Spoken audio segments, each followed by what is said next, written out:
안녕하세요, 여러분. 성공합시다. 자, 오늘은 초실절에 대한 이야기인데요. 이스라엘 백성이 약속의 땅에 들어가서 첫 추수를 하고 하나님께 어떻게 드려야 되는지에 대한 규례예요. 자, 첫 수확을 하나님께 드린다는 것은 어떤 의미일까요? 네, 맞아요. 열매 맺게 하심에 대한 감사와 그 나머지 것도 하나님의 뜻대로 쓰겠다는 헌신의 의미가 들어있죠.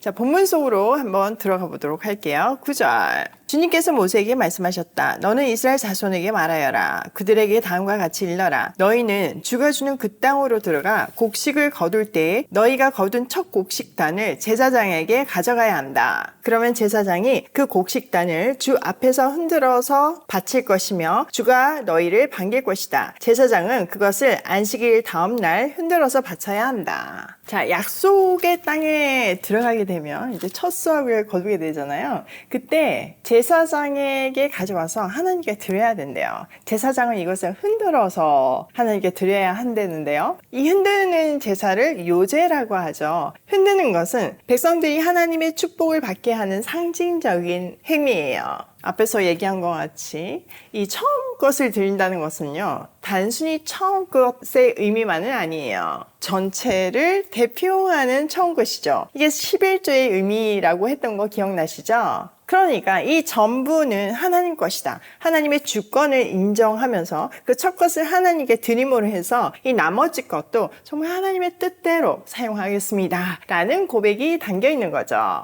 자, 12절. 너희가 곡식단을 흔들어서 바치는 날에 너희는 1년 된 흠 없는 어린 숫양 한 마리를 주에게 번제물로 바쳐야 한다. 그것과 함께 바칠 곡식 제물로는 기름에 반죽한 고운 밀가루 10분의 1 에바를 바치면 된다. 그것을 불에 태워 주에게 바치면 그 향기가 주를 기쁘게 할 것이다. 또 부어드리는 제물로는 포도주의 4분의 1 흰을 바치면 된다. 자, 첫 곡식단을 드리는 날에 흠 없는 숫양을 번제로 드리래요. 자, 번제는 온전한 헌신을 말하는 거잖아요. 하나님, 정말 제 삶을 온전히 하나님께 드리겠습니다. 하나님의 뜻대로 살겠습니다. 이 고백을 하면서 하나님께 드리라는 거죠.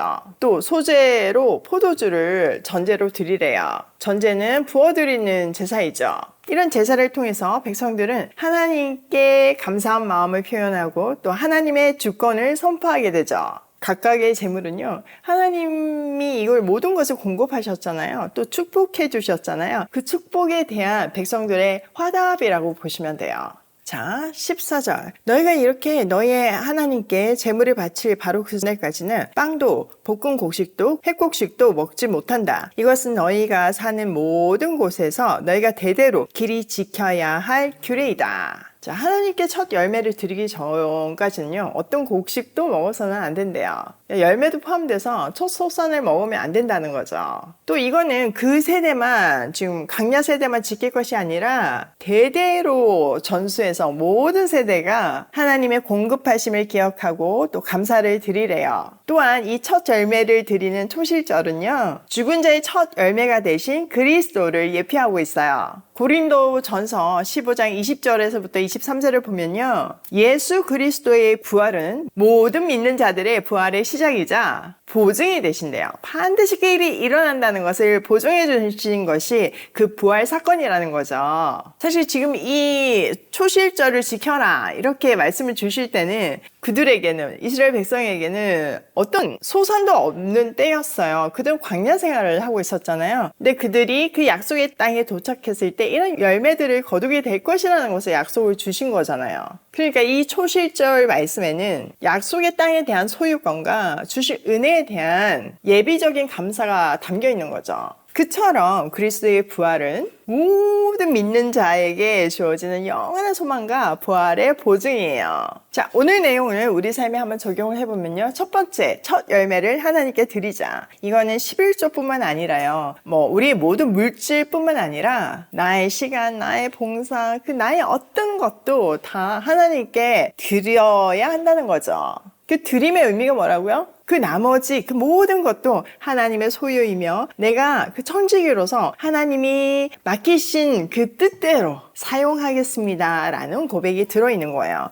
우리가 매일 아침 이렇게 말씀으로 하루를 시작하잖아요. 저도 눈 뜨자마자 제일 먼저 하는 게 기도이고 또 이 말씀 공부거든요. 이 첫 시간을 제가 하나님께 드리는 거잖아요. 그러면서 그 나머지 시간도 정말 하나님 뜻대로 사용하겠다는 고백도 있지만요. 사실 하나님께서 저희 하루를 컨펌해 주심으로 해서 저희 하루를 보증해 주시더라고요. 그 고백을 하는 너의 기도와 너의 마음을 내가 받고 너의 하루를 내가 보장해 주겠다. 경계선을 넘지 않도록 도와주겠다. 책임지겠다. 그런 마음을 주시니까 하루 삶의 태도가 달라지는 것 같아요. 함께 이 말씀을 같이 묵상하시는 여러분을 축복합니다. 두 번째, 약속으로 주실 것들에 대해서 확신하며 미리 감사하자. 사실 이 약속으로 주실 거를 내가 어거지로 만들어가지고 이거 주셔야 돼요. 이 목록이 아니에요. 하나님 주신 사명들이 있잖아요. 사실 제게는 이제 북한을 살리는 가정이 되라는 거, 또 지금 맡겨주신 우리 자립준비 청년들, 또 시설에서 자라는 아이들에 대한 사명을 주셨어요. 시설의 조카들과 자립준비 청년들은 우리 이제 가족이 되라는 미션을 주셨고, 이들과 함께 북한을 살리라는 큰 사명을 주셨고, 이거는 제 이야기뿐만 아니라 오일 패밀리에게 주신 사명이잖아요. 근데요, 진짜 북한, 자립준비 청년들을 제대로 서는 거, 이 시설에 자라는 아이들이 지금 성인이 돼서까지 좋은 관계를 유지하고 가족이 되는 거, 너무나 먼 이야기고, 너무나 어려운 이야기예요. 그런데 하나님은 우리가 연약한 걸 아시잖아요. 그렇기 때문에 이 매 순간 말씀 앞에서 하루를 시작하는 우리에게 이런 약속을 컨펌해 주시고, 그 약속에 대해서 어떻게 우리가 태도를 취해야 되는지에 대해서 알려주시는 거예요. 어떻게 알아? 확신하고 미리 감사하면서 매 순간 순종하면 되는 거예요. 우리 인생의 여정이 이거라면요. 이 마치는 순간은 매일매일의 순간이 연결되어서 이게 되는 거지, 이 중간 과정이 없이 결론만 생기지는 않잖아요. 그리고 우리는 유한한 존재라서 내 구간만 생각을 하지만요, 하나님의 구간은 너무나 멀어요. 그 남은 자를 통해서 이루어진 그 약속이 지금 이때 이 시대에 우리에게 주셔서 바톤을 넘겨받았고, 우리는 그 바톤을 이제 다음 세대에 넘겨줘야 되는 거죠. 잘 수행하면서요, 주신 약속들 붙들고 확신하며 미리 감사하며 하루를 성실히 살기로 해요. 세 번째, 부활의 소망을 가지고 살자. 예수님이 십자가의 죽으심으로 끝났다면요, 사실 소망 없어요, 우리한테. 그런데 그 죽음을 이기시고 부활하셨잖아요. 부활의 승리를 하셨잖아요. 그런 것처럼 믿는 우리에게는요, 그 어떤 상황 속에서도 승리할 수 있는 그 부활의 소망이 있어요. 오늘도 그 그리스도의 승리 안에서 오늘 주신 하루를 성실히 살며 고고싱해요.